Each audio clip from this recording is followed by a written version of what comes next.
On 9 March 1988, Erich Mielke, the head of East Germany's Ministry for State Security, the Stasi, gave a speech. Forces are emerging along the lines of Western behavioral patterns like punks, skinheads, metalheads, also so-called Goths, who have recently entered into the focus of our operations. Such groups, associations, or rather concentrations pose threats to public order and security, which should not be underestimated. The Stasi, indeed the entire East German state, painted all of those groups with the widest brush possible. That they should be understood as nothing more than negative, decadent youths introducing Western concepts like Iron Maiden into the people's state. Any form of this, any form that didn't conform to the conservative expectations of society, needed to be weeded out, like thistles in the socialist rose garden. East German Goths, metalheads, and punks didn't bring down the East German state. In fact, Goths and metalheads, unlike their punk cousins, weren't necessarily against the East German state. But examining their conditions shows how by the late 1980s, the East German government was fully committed to shooting themselves in their own foot. They didn't cause the end, but they certainly helped to explain why it happened. And importantly, that end takes place roughly when I looked like this.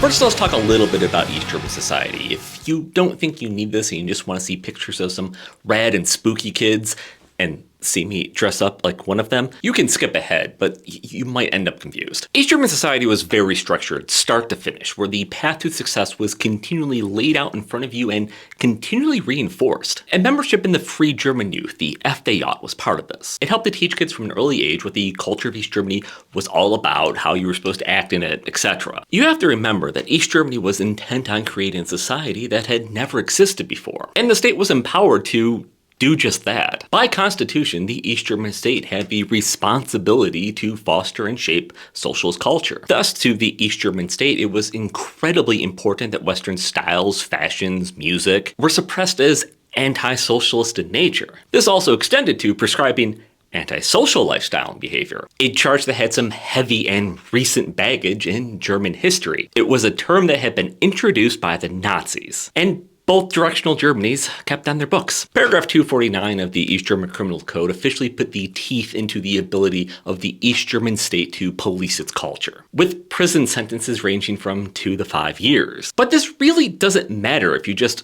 go along in society, and I don't know if you've ever experienced society before, but this is what the majority of people do. And by the 1980s, you have the first generation of East Germans that are coming of age in a settled East Germany. The Berlin Wall had brought stability to the country. The leadership had peacefully changed over and given the people a new constitution. Erich Honecker had given his children mostly everything they had been fighting for. It was so perfect that it was suffocating.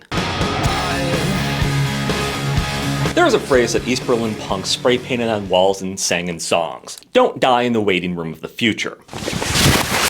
It had arisen in relation and reaction to the idea that the promised progress of the people's state wasn't there. The stagflation in the 1970s had whacked globally and shaken the status quo promise of the East German government. We may not meet your wants, but we will meet your needs equally. See my videos on the coffee crisis for more about this. This status quo is important. The rejection of the East German state began as a rejection of the Socialist Unity Party for failing to uphold this promise. And a feeling starts to creep into East German society that grievances are never being addressed, they're only ever being repressed. And one of the groups that took this head on were, in the words of a 7 July 1986 Stasi memo, so-called punks. Punk had originally come to East Germany the same way it had come to many kids' homes throughout the West, over the radio by groups like the Sex Pistols and the Ramones. With songs about no future, the youth suddenly had answers to their questions about why they felt like something was wrong, but they just couldn't put their finger on it. Now, punk means something very different in a socialist society than it does in a capitalist society. Punk in the West came from a critique of capitalism, but rebelling against the state and nonconformity spoke to the East German youth. Songs developed that spoke of things that the youth thought everybody knew and just tolerated. No control over your job. Informants around the corner. Were we really that different from the fascists? In the land where your entire future was laid out for you, being out of step offered a way to breathe. But that very thing is what immediately put the onus of the state on them. Thus, punks were always under threat of the state invading their lives simply because they looked like subversive elements. And this is even before we get into their political beliefs. A through line that continually appears is a reaction against a controlling and suffocating culture, and a belief that the state had stagnated and they weren't being offered a future. They and the East German state were perpetually in the waiting room for a future that would never come. The options had became working for the clampdown so you didn't end up in jail, or ending up in jail for daring to express your dissatisfaction. This quickly morphed into outright political dissent, not just teenage rebellion. The youth start dropping out of East German society, abandoning a state that they feel has abandoned them. And because it has become focused on political dissent, the state instituted the crackdown on all punks and all subversive elements. Diaries were raided, homes were ransacked, offending punks were given jail sentences or simply forcibly moved to different cities. The underground was infiltrated, especially as it turned out that actual fascists and neo-Nazis had attempted to hijack the punk movement and use their rejection of the state as a vehicle for their head beliefs. An attack by skinheads and neo-Nazis on a punk performance at the Zion Kirche was not viewed as that of punks against idiots they didn't like, but as evidence that all punks were guilty. This also combines with the German Democratic Republic's refusal to believe that they actually had a homegrown neo-Nazi movement, because this was only something that could only ever come from the West infiltrating their ideas in. And this also meant that any underground group had to be tarred with that ideology brush of this has to be something that contributes to neo-Nazis. But as happens so often with the Stasi, the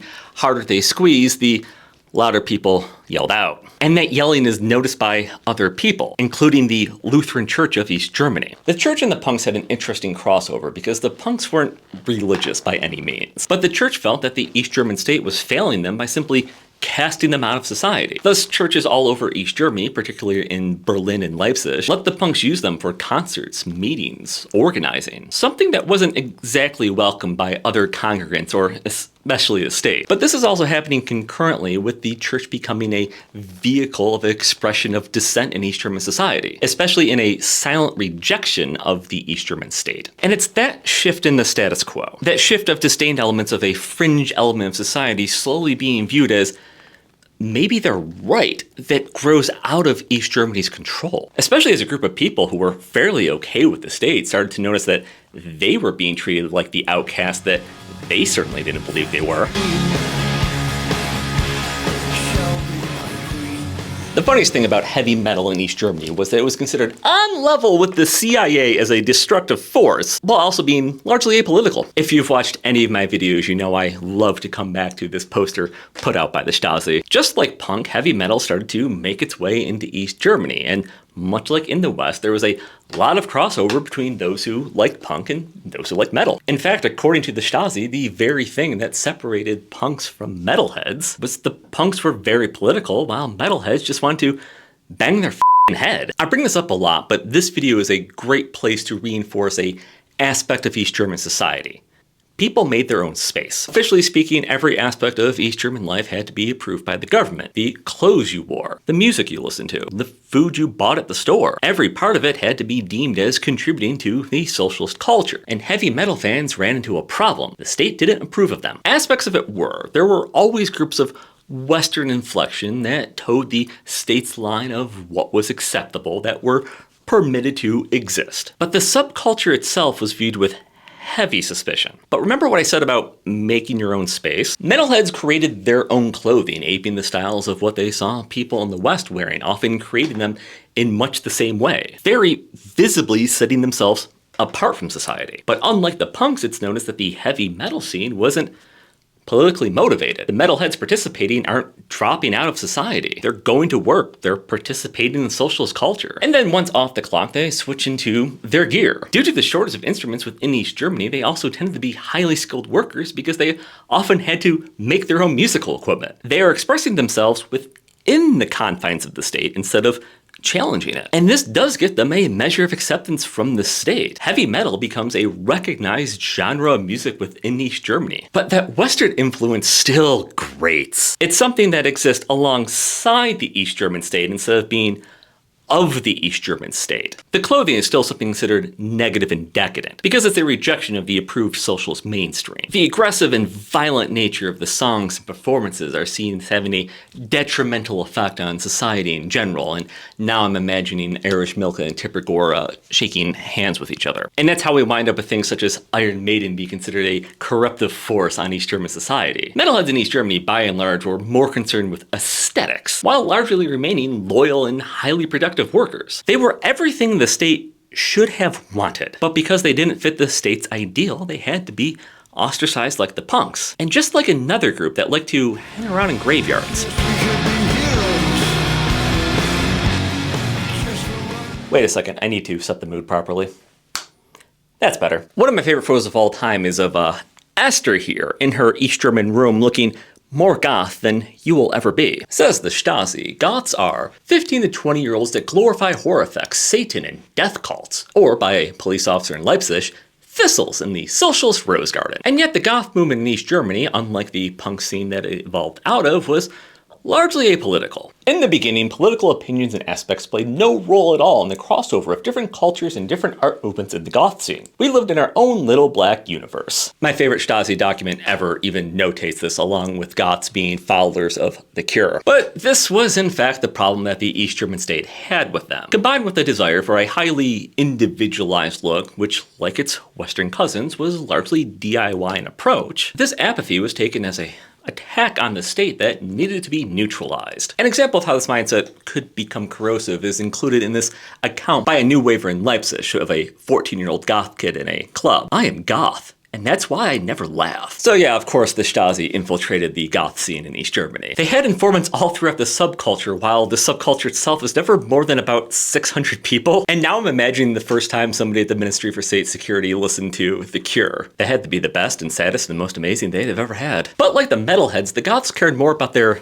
aesthetics than fighting against the East German state. But as I said, the state viewed that apathy as an attack, because at the very least it means that this group of people won't fight for them. And if you let people remain apathetic long enough, they will start to fight against that apathy. And you can't control which direction those people go once that starts to happen. So a crazy thought is hatched. If you can't beat them, and boy how they literally tried, join them?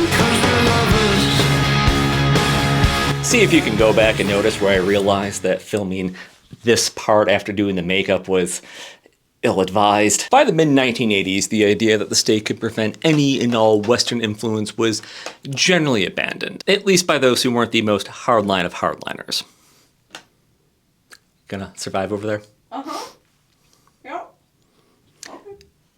State consumerism had been embraced, and there was this idea that ideals should equally flow back across the wall. East German society should attempt to make itself appealing, basically. Not to mention the East German state needed a reason to keep the youth on their side. With the state crumbling, it was realized that ostracizing anybody was a bad idea. East Germany simply needed invested bodies. So what was needed was a reframing of Western culture into a socialist ideal, or at least explained in a way that it wasn't subversive. A new strategy emerged: embrace then relegate. The least objectionable underground acts were permitted and officially licensed. They could legally perform, they could record albums, they could even possibly tour in the West. Even some groups from the punk scene were raised up, Feeling B being amongst them, who always held a brand of East German patriotism underneath their sarcasm. Groups that got in line with the state's messaging, as Depeche Mode, Bruce Springsteen, were brought in, suddenly found the state permitting them to exist, and then given performing slots in the least desirable places possible. This meant that these fashion senses also got tacit approval as well. They had now become tolerated.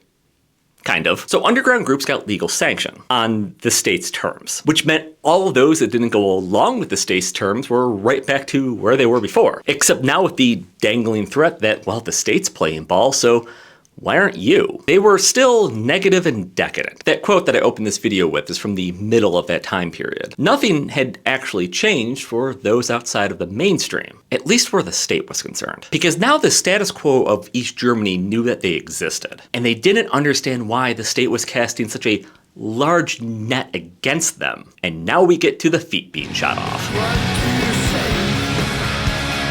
I have entire videos on David Bowie and how a performance of his ignited the powder keg that was the youth's apathy towards state violence. To summarize, in 1987, a weekend of concerts was held in West Berlin where those in East Berlin would be able to hear it. Among those performing was David Bowie. As the weekend grows on, crowds of young kids, youths, young adults, and not just subversives wanted to hear the performances. And eventually this devolves into a police riot. And the mainstream status quo East German youth are shocked that they're being treated like this because they aren't subversives. They simply wanted to hear a concert that they had started to assume the state was okay with them listening to. This shifts perceptions all around the country. Suddenly, subversives are viewed in a different light. Maybe their apathy and rejection of the state is correct. Their entire lives they have been brought up under this idea that the state only violently cracks down on those who are a danger to it, those that deserve it. And they had mostly accepted it because, well, what else could you do? But now the state is cracking down on